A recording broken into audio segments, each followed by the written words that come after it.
Next, we have the founder and executive director, Cybersafe Foundation Confidence, Stavely. Woo!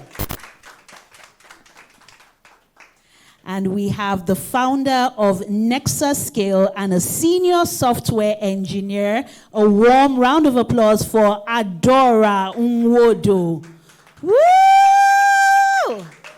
I thought the energy will improve now that we have our tea, our coffee, our refreshments.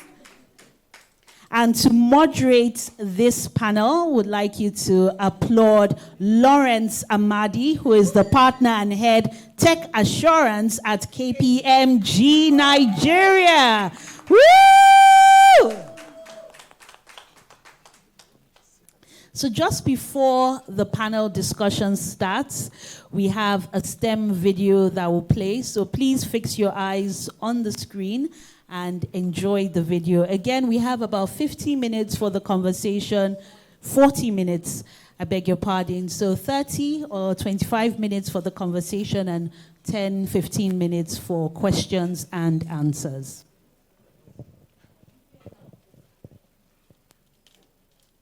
In the tech industry, women encounter various challenges that hinder their progress.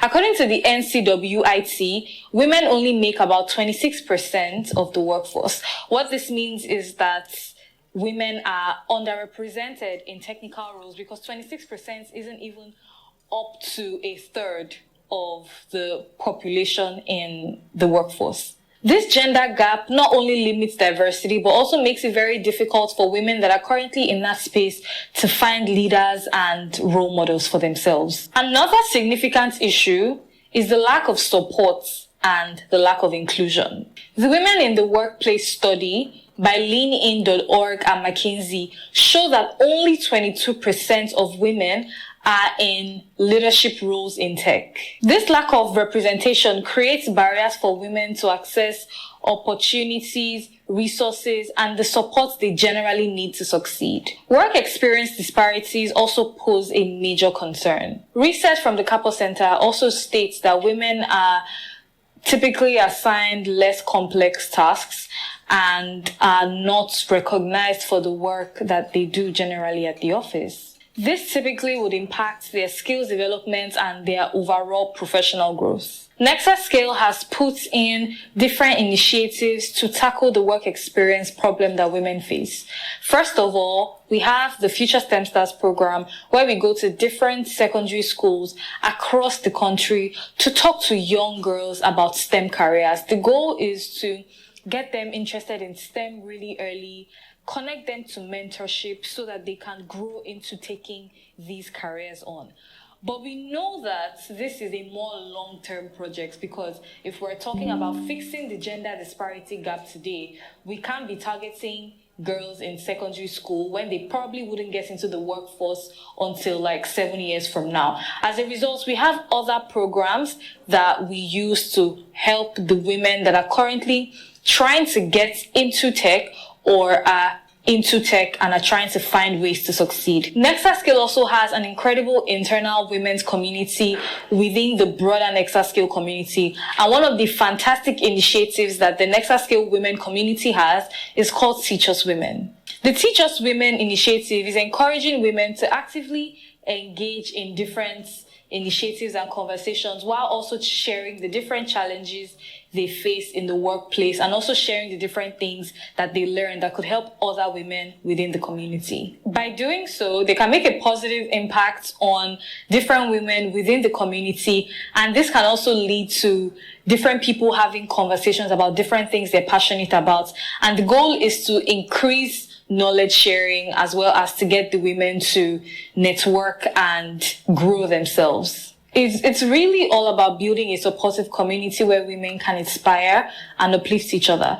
Beyond the Teach Us Women program within the Nexusscale women community, there are other things that we do for Nexusscale women as well. We're very intentional about empowering the women in our Nexusscale women community by connecting them to simulated work experience opportunities.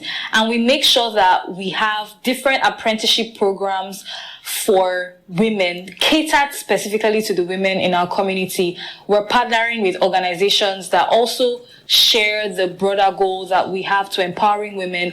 And we're giving these women opportunities to have simulated work experiences, because we're aware that you need a job to gain experience, but you also need experience to gain a job. And if we're going to solve the work experience problem, we're going to find a way to make it easy for women to come into the workforce. And that is what we're doing by connecting women to these apprenticeship programs that give them work experience and make them ready for what is to come in the workforce, essentially. With our Future STEM Stars program and everything we do within the Nexusscale women community, our goal is to have at least empowered 25,000 women across Nigeria with simulated tech experience or even full-time work experience by 2030. And the truth is, we can't do this alone. We have a bunch of all these initiatives that we do. We are a non-profit, but we also need more people in more positions of power, more people that have access to more resources to also do these same things. If you can go to different schools to inspire girls, go ahead and do that. If you can pick up some women, train them, and connect them to job opportunities, or connect them to opportunities that help them earn and build their digital skills, do that for them as well. We need to continuously create these things, and the goal is that the more people we train, the more empowered we make people. It creates some kind of domino effect, and the goal for that to also pay it forward and make more people, feel the impact. So there will be a direct impact, but there will also be some kind of indirect impact, through the people that have benefited before. There are many ways that you can sort of come into this and help women grow. You can do it, through supporting us. So supporting any other non-profits that cares about solving these issues for women. We're not solving the technical training issue, we're explicitly solving the work experience issue for women. Or you can go ahead and by yourself do something about the current situation. But with all the statistics that I have shared today, I think there's still a lot of work to be done, and I'm excited about this month. I'm excited that this conversation is even happening. I'm excited that this event is even happening, and we are celebrating women and thinking and talking about ways to inspire and empower women more. I hope we do more. I hope that with all the little things that different people do, we actually create that space, and gradually we get to a point where we fix that gender disparity for women, not just only in tech, but in different areas of the workforce. Thank you so much for listening. My name is Adora Nwodo, and I am the founder of Nexusscale.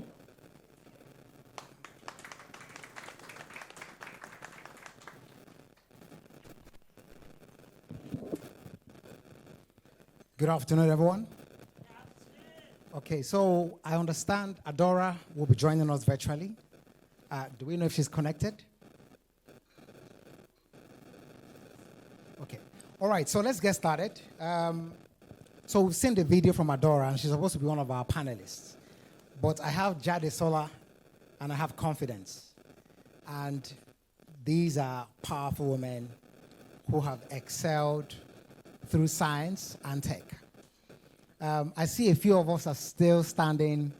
We would love for you to be seated. We're going to be here for a very short time, maximum 30 minutes, and we should be done. So please do endeavor to be seated so you don't miss out a vital info for a niece or for a sister, for a cousin. Let's go. How many women do you think we have compared to men in the world today? More women. Captain says more. 49.5. Okay. Some argue 50.4. At least 4 billion out of the 7 billion plus people. Okay. Fantastic. So that tells you something. The CEO magazine recently did publish something about the number of women CEOs that have finally outnumbered men named John. And that happened in 2013. Sorry, 2023. If you go to Harvard and if you go to MIT, the number of women to men today is about 50-50. Today. Some 5 years ago or longer, it wasn't the case. It was always 70, 30, or worse. So that gap is closing. Kudos. I'm a partner with KPMG, and in the firm, I'm also very happy to say the number of women in the firm today is about 51%. We are 1,500 plus people, and there are more women in the firm today. And at leadership, we have 30% partners today. We are chasing 50%. So I know for some of us who would have seen a few men in the room, every man in this room is pro the girl child also being equal to the men. So please, kudos and well done. Jadesola, first question. What are the primary barriers that women and girls face in pursuing education and careers in STEM? Hi everyone. Thank you so much. I think principally, as we had heard, I think there's a mindset issue.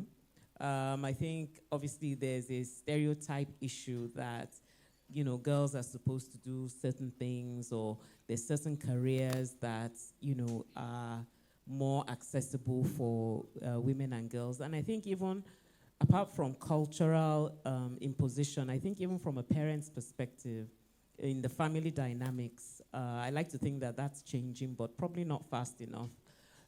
You're a girl, this is how you're supposed to be, you're a boy. I think the previous panelist was talking about, somebody mentioned something about, if you're a tomboy, you're a bit out of the norm. I was a tomboy, and I think at 54, I still am, and I own it, and I own it. I said, I was saying to someone the other day, all this trying to be a girly girl is really an effort. Deep down inside, that's not really me. And I think it's really that, I think it starts from the home, to be honest. And as one or two other people said, when I was growing up, I didn't think that being a girl was an issue. My dad didn't, we're 3 girls and only 1 boy. There wasn't really an issue. I played soccer, I went to the tennis, I put ribbons in my hair. I was just a person, so I never had that blockage. But I know that's not the norm for a lot of people. So I think mindset, I think societal expectations, and I think also that can-do attitude and being inspired and encouraged. And also, I think maybe not having enough visible role models. I know for us, in our company, I think we're probably 90% females in terms of our facilitators going out there. And I think we're very intentional about that. I would say when I started the company, I was comfortable with people thinking that STEM Met was run by a man. And I would get emails, dear Mr. Adidija, and I would never correct them. Because for me, I felt, as somebody said, let our work speak for us. Let the excellence speak. Let the results speak for themselves. But then I noticed that I was doing my gender a disservice, and particularly a lot of all those young girls who had a mindset of what a scientist looks like or what someone in tech looks like. And even funnily, yesterday, I met someone at an event, and we were talking, networking, what do you do, blah, blah, and I said, what do you do? And I said, I run an education company. And I said, which one, STEM is? Oh my God, you don't even look like, I didn't know you were a female. And I was like, okay, yeah. And then, I've never heard this before, you don't look like I thought you would look like. I was like, really? What do you mean? I thought you would be dark. I thought you'd be... So that was a new level of, I'd never even experienced that. I'm used to the woman, I'm used to that. But, and so for me, it's important in terms of what you project. So when we go to schools, particularly girls' schools, I tell them, you don't have to be a geek to be a scientist. I say, you can dress up, you can be funky, you can be, because I think that's important as well, because they think scientists are not cool. You're geeky, you're quirky, you don't do your hair, you're not fashionable, or society's expectation of what a female should look like, let alone a female in STEM or technology or engineering. So I think there's a lot of that, and I think people like Confidence and I and all the other people in the STEM and tech world, I think we owe it to our females to step up and step out. Of course, I'm not talking about shameless exhibitionism, but, be meaningful in your visibility. Fantastic. Thank you so much for that. And I know because we're in the gig era. A lot of people have left sciences and tech to just go start, creating content and, looking for the easy way out. Maybe Tao and the names. The ladies are doing content would inspire those guys a lot more. But confidence. How do we dismantle the barriers that Jadesola has talked about now? Because it looks like there's something from home that molds this issue for our girls. Thank you so much. So I'm going to share from a personal perspective. My name is Confidence Stavely, but online I'm known as Sissy Nerd. Now that's very intentional. Yes, because nerds are not seen to do nice frontals, wear nice dresses, all of those things. That's not the way I grew up knowing someone to be in tech, to look like. By the way, I didn't have anyone to see that was in tech that I could aspire to. And I saw a particular stat by PwC. They ran this study and they asked young women to name a famous female working in tech. And from the study, 78% of them could not name one famous female working in tech. So I took the stat like every other stat and I wanted to just experiment with it. This month, I went to a school in Lagos and I asked them to name one famous male working in tech. Half of the room had their hands up and they were throwing out names. They threw out Jeff Bezos. They dropped all of those names. And after that, I asked them, name me one famous female working in tech that is not Confidence Stavely standing in front of you. The room went silent. That video is on my Instagram, so you can check it out for yourself. Only one person finally mentioned a name, and she's the ex-CEO of YouTube. I'm sure a lot of you didn't know that it was a woman. Do you all know that even the underlying technology behind us having possibly Adora join us via Zoom is created by a woman? Do you know, for example, that a woman created the dishwasher that we use today? There's so much underlying that women create. But you see, the power of role models is lacking in inspiring the girls that we need to get into the workforce. That's one problem. By the way, I also run Africa's biggest cybersecurity training and mentorship program for women looking to go into cybersecurity. I've spent so many years working in the field, and I'm, helping more women to come in. Because in the African continent, although women make up 50% of our population, only 1 in every 10 cybersecurity professionals we find is a woman. So when Adora shared the 28% stat, I smiled because in Africa and across the world, first and foremost, women only make up 25% of the cybersecurity workforce. But if you come down to our continent, we are less than 10%. And that's abysmal, to say the least. But then we need to do something else, and I'm going to something. I've touched on the problem of representation. The next problem now is what? Access, different kinds of access. Access to the learning tools. Now, I've worked around the place, and it's interesting. My work is across Africa, but we started off in Nigeria with the trainings, and I cannot count how many times girls have told me that their brothers were passed over them when push came to shove for their education. I'm not talking about digital education first, just that first layer. So they are all stacked against women for even access to education, access to the tools. There's a girl in Enugu who their parents could not buy 2 laptops. And so they bought one, and it was the brother's laptop. Now, this is access to tools. And we have, what I'm sharing with you is I can name so many, right? It's not an exception. So access to the learning tools, access to every kind of access you can think about. And let's not even go into time poverty. That girl wakes up in the morning. She goes to fetch firewood to cook. She goes to the spring that I got to see in Enugu when I went there, that is suffering from climate change. Again, climate change is, women are worse hit by it, right? She goes and she fetches water. But what does the boy do when he wakes up? He gets dressed. He eats the food the sister cooked. And he goes. Do 2 of them arrive their learning centers the same way? No. So now all those sort of access are the issues. Now the last one I want to touch on, because I use an acronym called BAR when I talk about these issues. So it's belief, access, representation.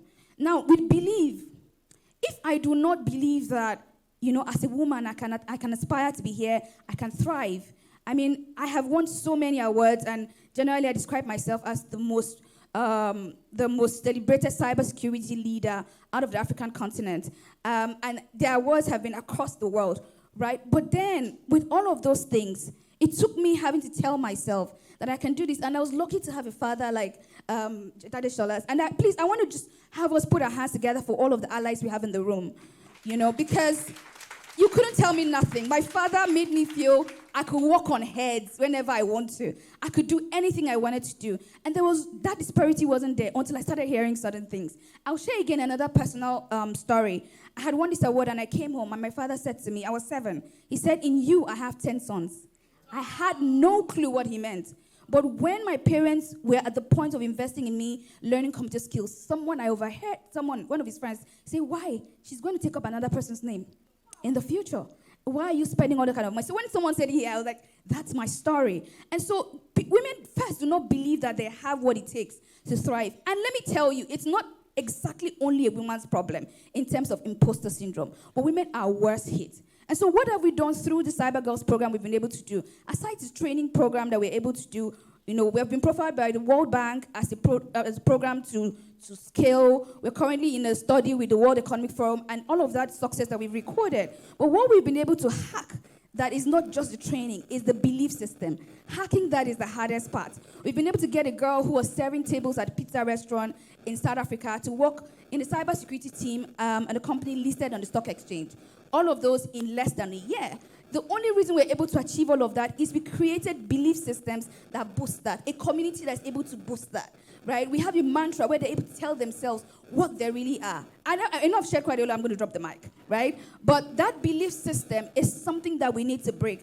A lot of women, even when they know a lot to apply for jobs, we see it very badly in cybersecurity, that they want to get 80% of those qualifications. Men will have 30% and they're applying to a role at my firm. I'm like, you don't have a lot of the things I want. The women who have 60, 70, I need to have 90% of this, right? So that belief that it can be here, they can not just thrive, but be like, her big sister who has just shared about her work, in the aviation sector. That I can come in and I can do more. I can dominate the space is something we need to hack.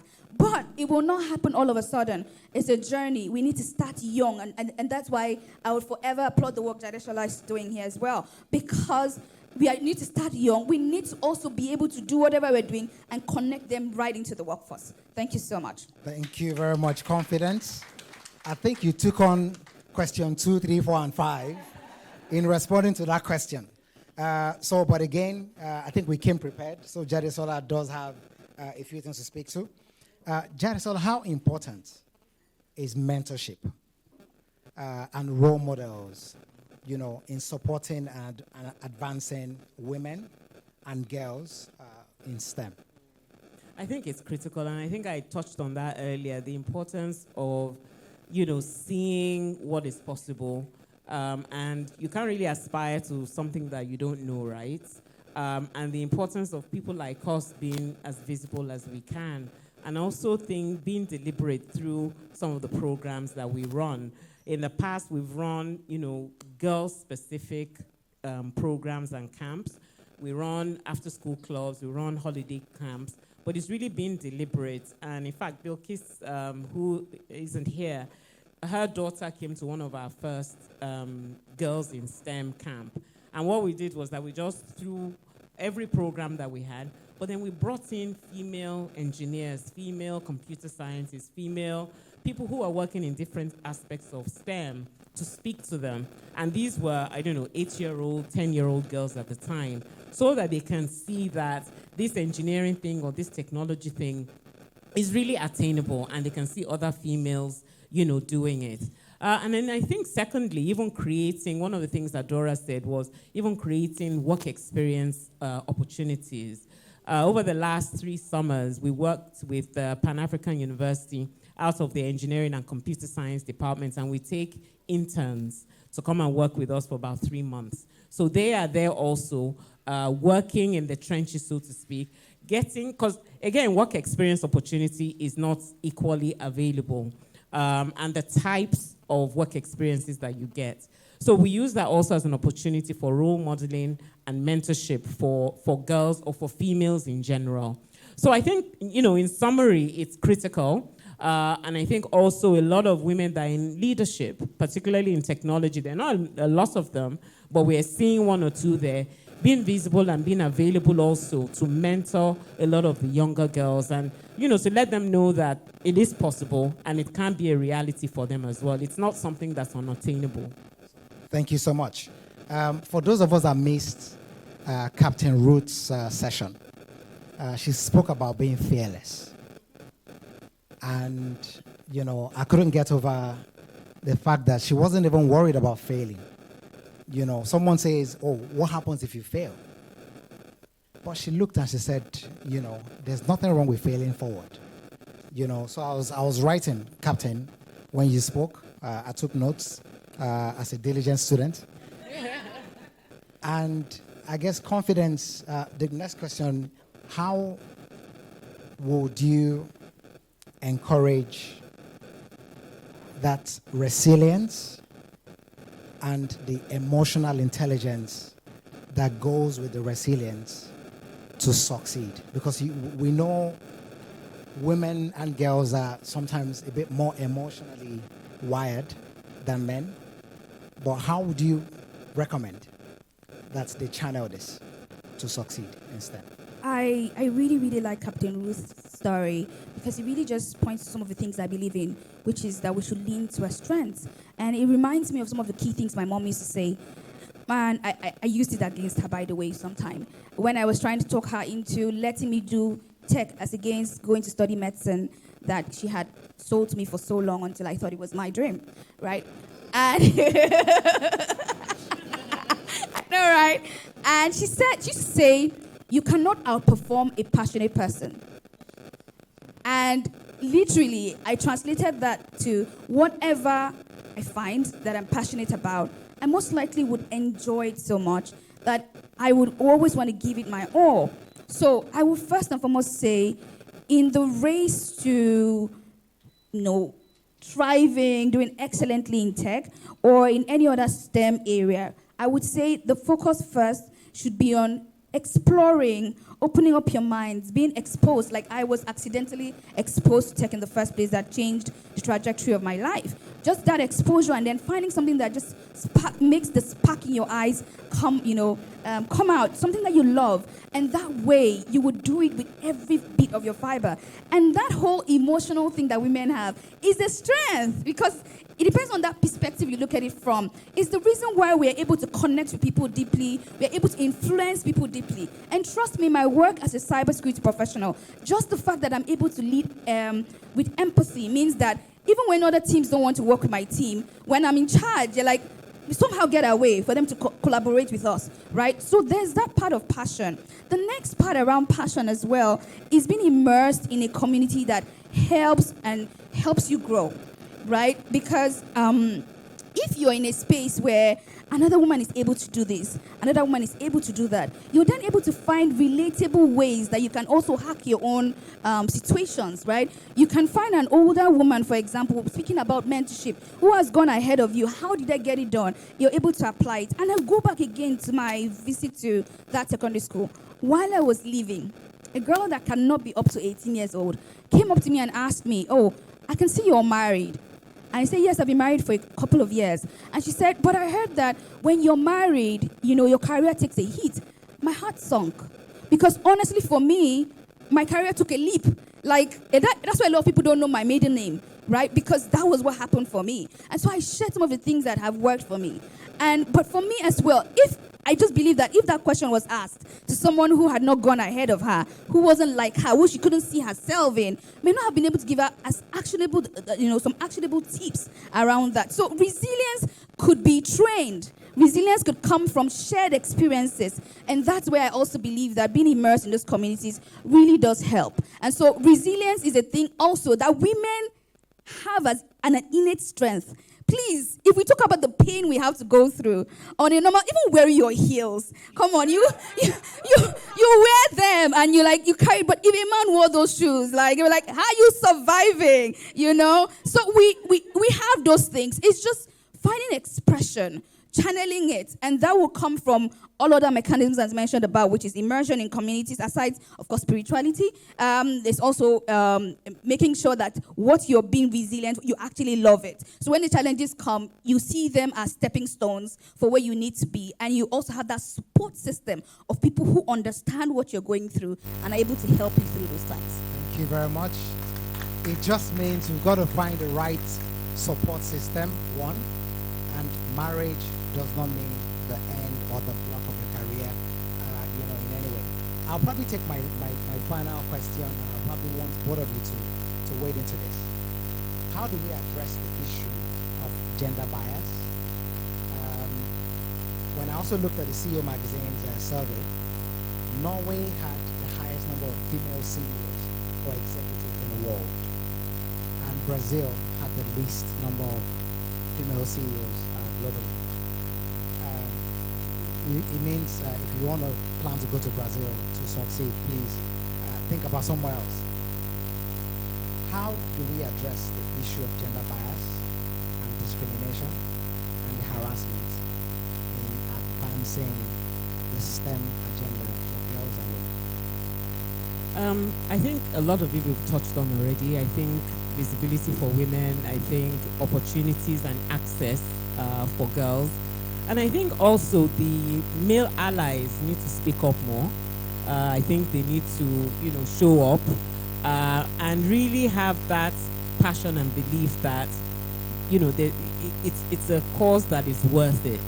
And not just for photo ops and not just doing events when it's March and, just ticking the box.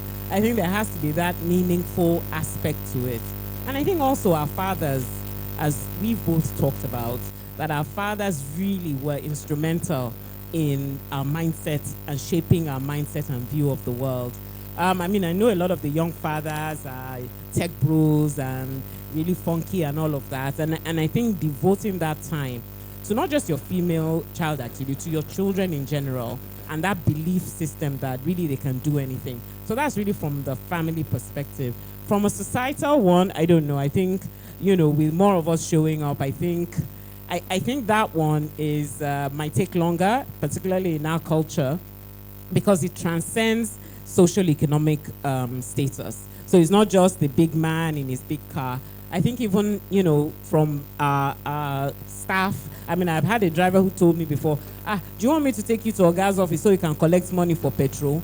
So, and I was like, okay, what gave you the impression that I couldn't, And then any small thing, they say, I have somebody like you at home now, So when I say that those barriers that need to be broken from a societal and cultural one, it really is God that will help us. And I think it's for us females to also, as Pilot Ruth said, be assertive. You don't have to be rude about it, but when it's required, for you to really step up and step out. And as we said, we have those skills of emotional intelligence that there's a way you can do it, without having to raise your voice or feeling that you have a chip on your shoulder and that you have to prove something to this man who is disrespectful.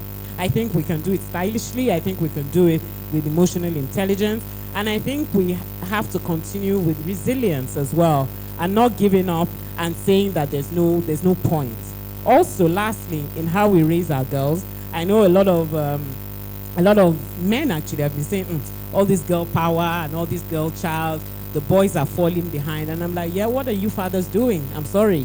What are you fathers doing that, yes, the girls historically, and we definitely are not at parity, have been left behind. So you will find a lot of programs encouraging girls. But that you fathers also, make sure that balance is maintained. So, those are my 2 cents. But I think it has to continue. I think there's still a lot of work to be done. And I think, that cultural shift with, programs like this, and not just in March, for goodness sake, and not just let's do one funky event and we all come, we eat, and then the rest of the 11 months, we don't hear anything. So let's be consistent in this, in this battle. I don't want to call it a war, but in this battle to ensure that, we are keeping that conversation visible. Thank you so much. So confidence, I will change that slightly to say, what role should organizations play? Because I've heard a lot of, and shout out to the fathers that have done the great work of encouraging their daughters and their children, what role should organizations play? I will just really speak to some of the key points you mentioned. DEI is becoming key. It's something that you just check the box and a feel-good thing, right? And we see the data. It makes business sense to get women in every single sphere, right? But we still see a lot of lip service being paid. And so what I want to first say is organizations should prioritize getting women into places of leadership, to be able to make the right policies that support women to actually bloom in the workplace. I will share again some stats because I love data, right? Only 5% of leadership roles from one of the studies I looked at is occupied by women. Now, you will not be able to, for example, take care of core issues around attracting and retaining women. And I'm going to really double down on retaining, because we are doing a good job at attracting women now. But how do we keep them in the workforce? We cannot say that organizations can keep women in the workforce without taking care of the elephant in the room, care. How many of our workplaces have care programs, that support women through the phases of life, that we pride ourselves as countries that, value family? And so if we have to pay the price for our increase as a people, if we have to pay the price because we chose to also be mothers, what are we saying? So we can't retain women if we attract them and we'll keep falling behind. So care is one thing, getting women into leadership roles to make the policies that are sensitive to the unique needs of women, right? I had a particularly challenging pregnancy. I don't want to go into that, but I had a female boss, and she was able to understand. In that time, with those challenges, because of those policies, I was able to outperform myself before that pregnancy, right? Please put your hands together for me. I was only able to do that because a woman stood there for me. I was able to put in the things in place to support me in that trying time of my life, and that's the reason I didn't fall off the radar, right? So I'm saying that to say there needs to be women in leadership, and we need to be intentional about finding them. Sometimes it's the needle in a haystack we need to find and acknowledge, because we are more used to, as women, not really acknowledging the strengths we bring in terms of our competence levels, right? We may do something we're good, but we're not even trying to be visible within the organization. So it takes a level of intentionality, not just in putting us on panels and making sure that at least when there are 3 men in the panel, there is 1 woman. No, it's in making sure that in those times when calls are made around leadership, that you look for that competent woman. We don't want to get into places of leadership because we are women. No, we want to get in because we are the best for the jobs. But sometimes it may need you putting your head down to find us. So really being intentional about getting these women in the leadership spaces, I think will play a very, very major role. I've forgotten your talking point, but yeah. So that's our time. I don't know if we have any remarks before we bring this panel session to a close. Maybe one question, if there is, just one. Okay. Wow. Okay. Oh, okay. Okay. Please, your name and the question. Please keep it very brief. Thank you. Good afternoon, everyone. My name is Tombra Sorobo. I'm a broadcast journalist. So I like the fact that she talked about leadership, empowering women into leadership positions. But then again, because it was the same conversation I had last week on the show on International Women's Day. So majority of the callers did mention something which is absolutely true. Because it seems we're in a time where we have more women hating on women than more women supporting women. And then you talked about your boss having, Question, sorry. Okay, yes, I'm sorry. So that we can take another question. Okay, thank you, I'm sorry. So my question is, on this area, on this aspect, how do we sensitize women, or how do we create the awareness for women to support women? Thank you. Thank you. Okay, let's take another question. Okay. Let me take from the gentleman.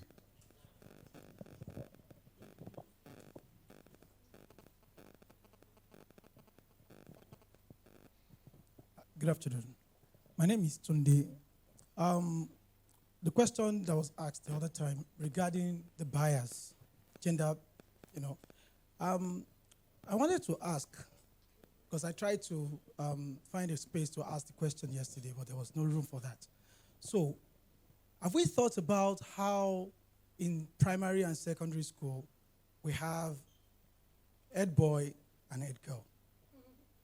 So, why do we have that when we can only have one governor? We can only have one president. So if in primary school and secondary school, we have a brilliant young lady that is overall best student for that session, for that year, why can't we have just head girl and not a head boy, because there must be a boy that has to be the head? So if we're working on how to make this balance, I think we need to start from the root. Very interesting question. I don't know. Maybe, okay, let me just stick to 2 questions because we have the panelists for the next session around. So over to you. So for Tombra's question, Jadesola, please. So. Oh, women supporting women. I think that's a great question, actually. I think you were very lucky to have a great female boss. In my almost 20 years experience in the pharmaceutical industry, my worst boss was a female. I mean, she made my life. And I think it goes to, I can't remember who said it. I'm not sure if it was pilot. Is it Captain or Captain Ruth that said, you know, women need to stop trying to be like men. Somebody said it. And I think half the time, some of those women are insecure that I don't want to make it as if I'm favoring the female. I don't want to make it as if, you know, I'm being soft. And I think us women just need to be kinder to each other. You know, you've walked the walk. You're in a position of leadership. I think really, we need to be kind generally. But I think having experienced what it took you to get there, I think we really need to be kinder. And we really, you know, you don't have anything to prove or feel that, oh, well, if it was a man, I have to show that, you know, I'm not biased or whatever. Be biased, you know, lend her the helping hand, you know, give her that advice that she needs. And give her that support that she needs. Honestly, I think that's really the only thing I have to say to that. There's no other response, truly. No sugarcoating it. Just, you know, as it is, you know, help when you can. To Tunde's point, confidence, he says, if you have the girl being the best overall academically, why not just have one head girl, one governor, one president, one head girl? You know, what do you think? Well, I would lean, you know, in maybe a slightly different direction. And I would say that representation matters for just about everyone as well. Yes. So that's where I'll come from, right? If we need to see a boy leader, a female leader, we need to see a boy leader as well. But again, we also see that in our schools, very clearly, especially just before they get into university, girls are outperforming boys. It's the truth. If you go to even like award ceremonies in schools, they are calling a girl over and over again. What we should ask ourselves is what happens after she's left? What hit her? That's what we need to fix. And if we're able to keep her at that point of excellence where she continues to shine, I think that we'll all be fine. So we should make sure we close that gap between secondary school and university. Something happens there. I don't know what it is. Even with the choices, I would say it starts happening from like SS1. And I think it also is tied to when women become more aware of their femininity. It starts from there. So if we're able to strengthen her in that time, we would definitely see that the question I asked those girls in those schools would be something that people would throw up their hands with so much joy to answer, because femininity stops becoming a barrier but becomes a form of strength, like I have just mentioned here, right? So that's what I would say. Thank you very much. So we can't close without, I think Anita's got her hands up for a while. I really think that when you say it's women's issues, I think that's a big mistake, because it's not women's issues, you know, workplace, education, empowerment. These are human issues. And when you say it's women's issues, it's like, oh, it's just for women, and that might scare the men away. So I sort of thought perhaps a word or coining a term like women relations, and that refers to what you were saying about, you know, empathy, your experience with your pregnancy or whatever issues, having people who can relate to women. And this is like something I want to try and push, because I think it will just make it less sort of the battle of the sexes. You know, that's not what it's about. It's about how women relate to women, how men relate to women. So that's just an idea. So I really want your help with that. And I really loved the things you said. So please keep in touch. And it's very nice to meet you. Thank you for being on the panel. Thank you so much. I think with that, we have come to the end of our STEM session. Thank you so much for being a good audience. Thank you.